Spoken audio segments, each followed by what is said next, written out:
अस्सलामु अलैकुम रहमतुल्लाहि व बरकातुहू। शव्वाल के 6 रोजे को लेकर के किसी ने दारुल उलूम देवबंद से सवाल किया है। आइए सवाल और जवाब दोनों को जान लेते हैं, समाअत फरमा लेते हैं। सवाल, मैंने किसी किताब में ईद के महीने यानी शव्वाल के 6 रोजों के बारे में पढ़ा था।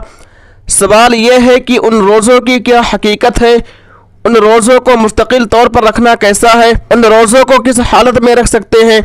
अगर रमज़ान के रोज़े किसी बीमारी सफ़र की वजह से रह गए हैं तो उन रोज़ों की तलाफ़ी के लिए मैंने शव्वाल के महीने में 6 रोज़े रखे। उन 6 रोज़ों की वजह से 6 शव्वाल के जो नफिल रोज़े हैं वो भी अदा हो जाएगा या उनको अलग से रखने की ज़रूरत है। जवाब, बिस्मिल्लाहिर्रहमानिर्रहीम। शव्वाल के 6 रोज़ों की फजीलत हदीस शरीफ में मज़कूर है। रसूलुल्लाह सल्लल्लाहु अलैहि वसल्लम का इरशाद है, जिसने रमज़ान के रोज़े रखे और फिर ईद के बाद 6 रोज़े रखे तो उसने गोया पूरे साल के रोज़े रखे।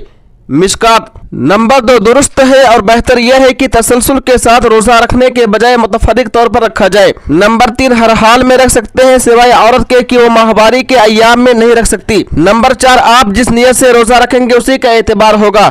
अगर क़ज़ा की नियत से रोज़ा रखते हैं तो क़ज़ा अदा होंगे, शव्वाल के नफल रोज़े अदा न होंगे। वल्लाहु ताला आलम। दारुल उलूम देवबंद। उम्मीद है कि आप लोग सवाल और जवाब दोनों को समाअत फरमा लिए होंगे।